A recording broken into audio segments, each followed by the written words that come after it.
Assalamualaikum warahmatullahi wabarakatuh.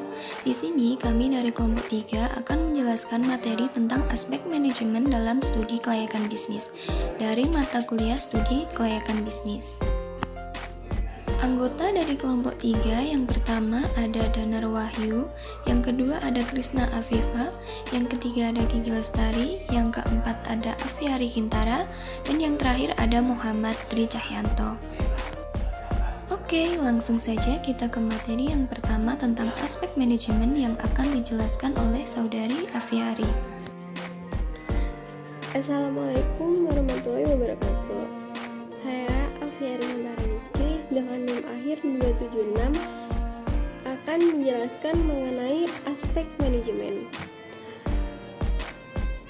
Kata manajemen berasal dari bahasa Latin, yaitu manus dan agere. Kata manus sendiri berarti tangan dan agere berarti melakukan. Dari dua kata tersebut dengan arti masing-masing yang terkandung di dalamnya merupakan arti secara etimologi. Selanjutnya kata manus dan agere digabung menjadi satu kesatuan kata kerja managere yang mengandung arti menangani.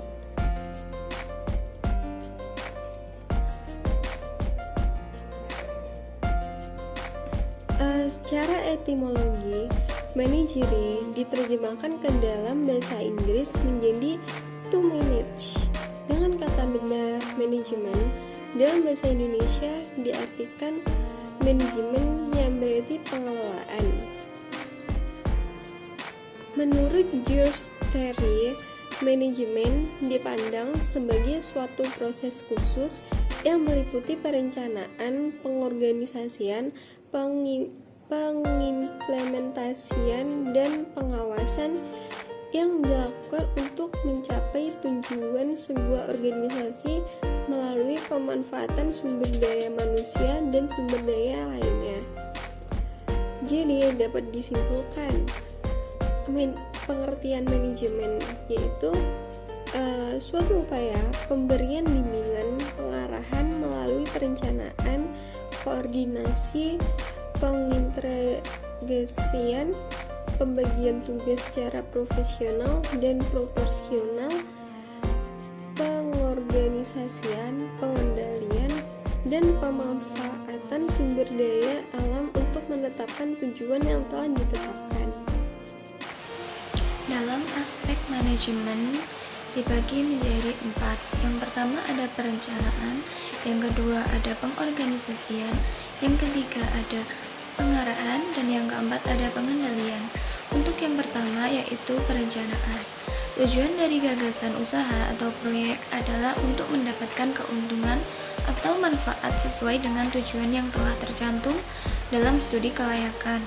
Untuk mencapai tujuan ini masih diperlukan suatu perencanaan secara menyeluruh beserta kebijakan yang diperlukan.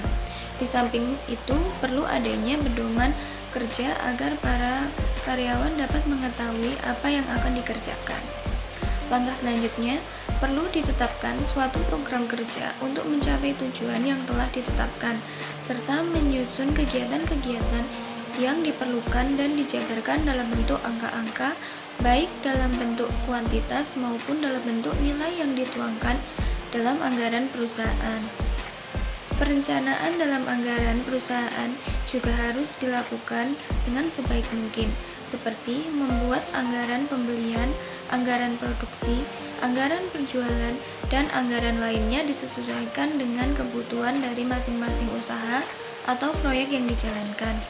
Perencanaan dari masing-masing anggaran juga harus direncanakan secara mendetail, umpamanya dalam bidang anggaran pembelian bahan apa saja yang akan dibeli, berapa jumlah bahan pada setiap pembelian, berapa harga dari masing-masing bahan, siapa saja yang menangani masalah pembelian, dan bagaimana masalah pengangkutannya, pergudangan, dan lain sebagainya. Materi selanjutnya yaitu mengenai organizing. Untuk memudahkan pelaksanaan dari perencanaan yang telah ditetapkan, perlu dibentuk kelompok-kelompok kerja dari berbagai aktivitas berdasarkan pada urutan kegiatan, serta mengelompokkan orang-orang dalam hubungan kerja dengan sebaik-baiknya, sehingga para pekerja dapat bekerja dengan seekonomis mungkin dalam bidangnya masing-masing. Langkah konkret dalam pelaksanaan kegiatan ini adalah dengan mengadakan pembagian tugas atau pekerjaan yang jelas, di antaranya pekerjaan serta mengelompokkannya ke dalam suatu struktur organisasi seperti bagian pembelian, bagian produksi, bagian pemasaran, bagian administrasi, dan lain sebagainya sesuai dengan ketentuan usaha. Selanjutnya yaitu proses pengorganisasian. Ada 5 tahapan dalam proses pengorganisasian. Yang pertama, melaksanakan refleksi tentang rencana-rencana dan sasaran. Yang kedua, menetapkan tugas-tugas pokok. Yang ketiga, membagi tugas-tugas pokok menjadi tugas-tugas bagian. Yang keempat, mengalokasi sumber-sumber daya. Yang kelima, mengevaluasi hasil-hasil dari strategi pengorganisasian yang diimplementasi. Baik, Assalamualaikum warahmatullahi wabarakatuh. Perkenalkan, nama saya Muhammad Ricayanto, NIM 12406193277. Di sini saya akan menjelaskan terkait manajemen ataupun pengantar manajemen, yaitu POAC, yaitu ada planning, organizing, kemudian ada actuating dan controlling. Nah, mungkin untuk materi yang planning dan organizing itu udah dijelaskan oleh teman-teman sebelumnya. Nah, di sini saya akan memaparkan ataupun menjelaskan terkait actuating. Itu apa sih? Nah, kalau kita simpulkan bahwasanya actuating berarti aktual. Yang apa? Kinerja itu dilakukan atau dilaksanakan, sehingga ini untuk apa? Dalam perusahaan ataupun untuk bisnis itu untuk meningkatkan produktivitas. Nah, kalau kita lihat dalam suatu perusahaan itu tak lepas dengan namanya SDM. Nah, peran actuating dalam SDM ini apa gitu loh.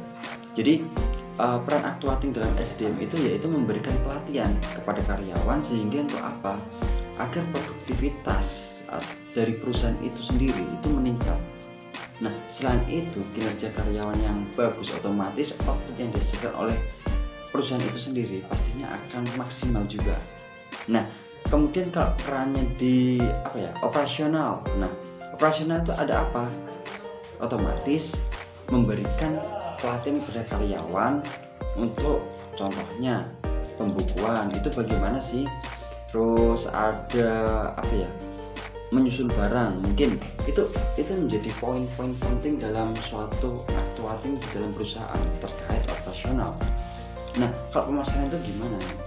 Jadi memberikan pelatihan kepada karyawan terkait gimana caranya untuk memasarkan barang dengan maksimal, sehingga dalam marketing suatu barang ini ataupun memarketingkan barang perusahaan itu akhirnya mendapatkan output yang banyak. Nah, karena apa? Dalam marketing, peran marketing itu dalam suatu perusahaan itu menjadi suatu tombak ataupun jantung dari perusahaan itu sendiri.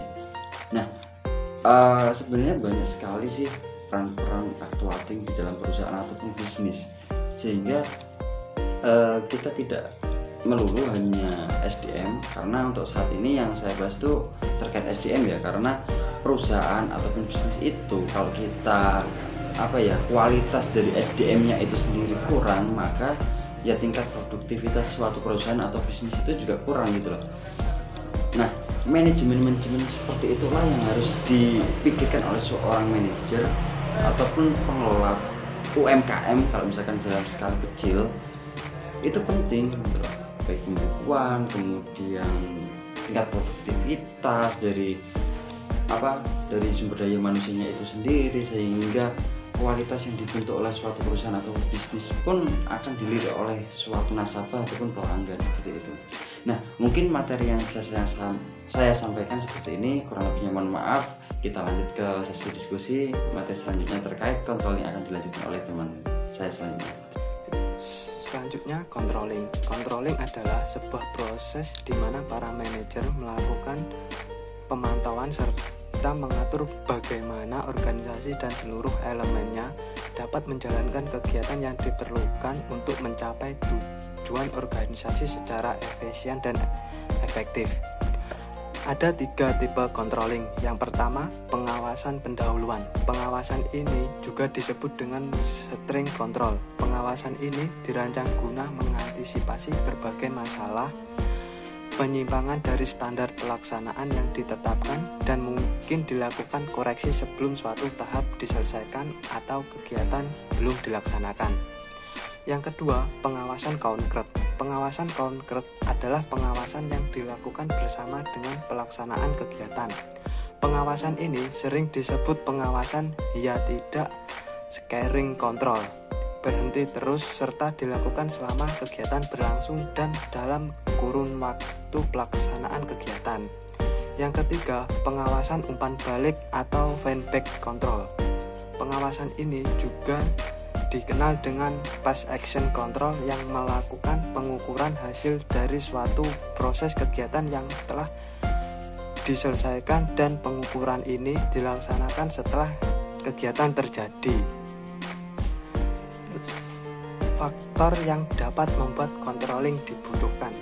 Yang pertama, terjadinya pembuatan pada lingkungan organisasi. Yang kedua, dapat meningkatkan kompleksitas organisasi. Yang ketiga, mendeteksi kesalahan-kesalahan. Yang keempat, merupakan kebutuhan manajer untuk melakukan pendelegasian wewenang. Sekian itu tadi penjelasan materi mengenai aspek manajemen dalam studi kelayakan bisnis.